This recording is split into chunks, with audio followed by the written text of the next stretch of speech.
All right, let's dive in. So the consequence of me ignoring inner messages. It was one of those perfect fall days in Southern California. I used to live in Carlsbad, North County. The tourists had gone home. The beaches were quiet. And it was 2015. I was driving to enjoy coffee at the Hidden House Cafe in San Juan Capistrano to meet one of my best friends. So I was driving along and it's kind of quiet road, the 5, it's not busy. And I glanced at my speed and I went on high alert because I saw that the RPM gauge had shot into the red zone. I was concerned. So I listened to the sound of the engine. Everything sounded fine. Mechanically, everything was good. So I dismissed there was anything wrong with the car. I didn't pay attention to it anymore, other than thinking, that was odd. That was an odd message. Then I realized what that RPM red zone image meant. And it flashed that it was a message. It was from a message from my intuition, or I could say true self. And having been highly trained to dialogue and communicate with the unconscious mind and my true self, I pay attention to unusual events and signs. And since this was so unique, I said, there's a message here. There's something to this experience. So I quietly tuned in to my true self, and I'll show you how to do that later in the masterclass. I said, what's the message behind this RPM red line? Instantly, I got the answer. On your road trip back from Salt Lake City next month, you'll have a fatal collision. You'll rear end a car and hit the windshield. Now, my reaction wasn't what you might expect upon hearing that warning.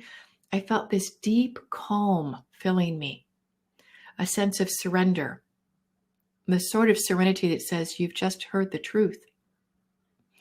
I accepted the message and I continued to drive.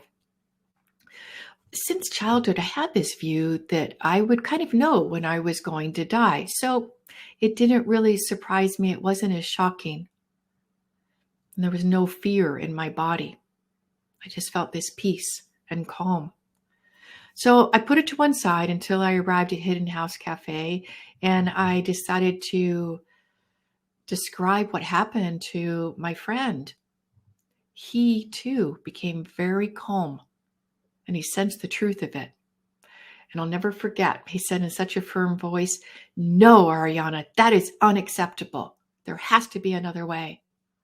So I said, okay, I'll tune in to True Self after my meditation tomorrow morning. I'll get more information. So after meditation the next day, I tuned in and asked, is there anything that can be done about the car accident message that you gave me yesterday? And True Self responded, the path you are on is no longer viable.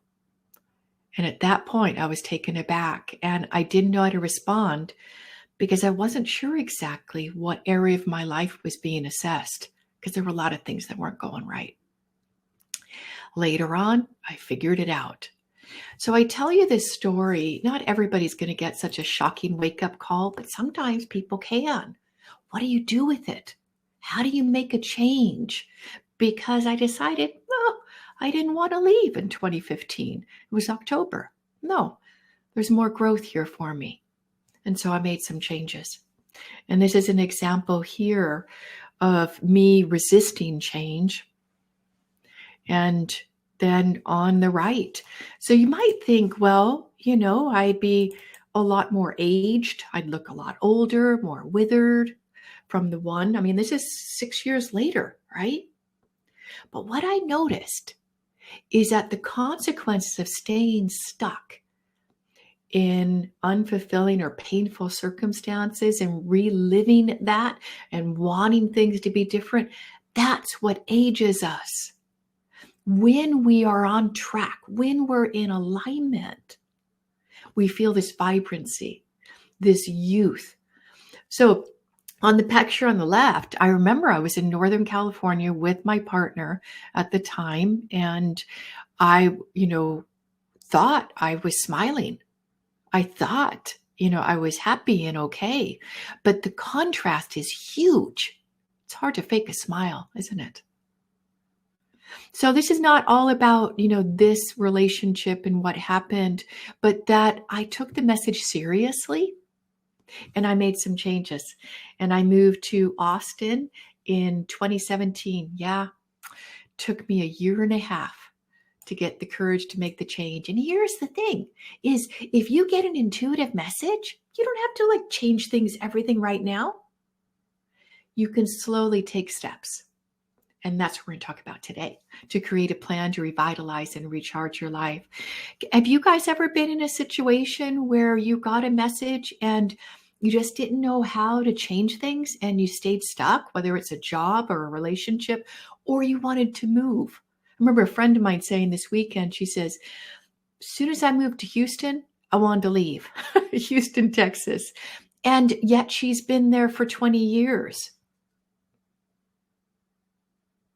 Now, what do we do with that? Do we just tolerate it and go along to get along? Nothing wrong with that for a little while. But what if we were to find a way to navigate things differently, to create a more fulfilling life and experience? All right, we're going to talk all about that as we go on.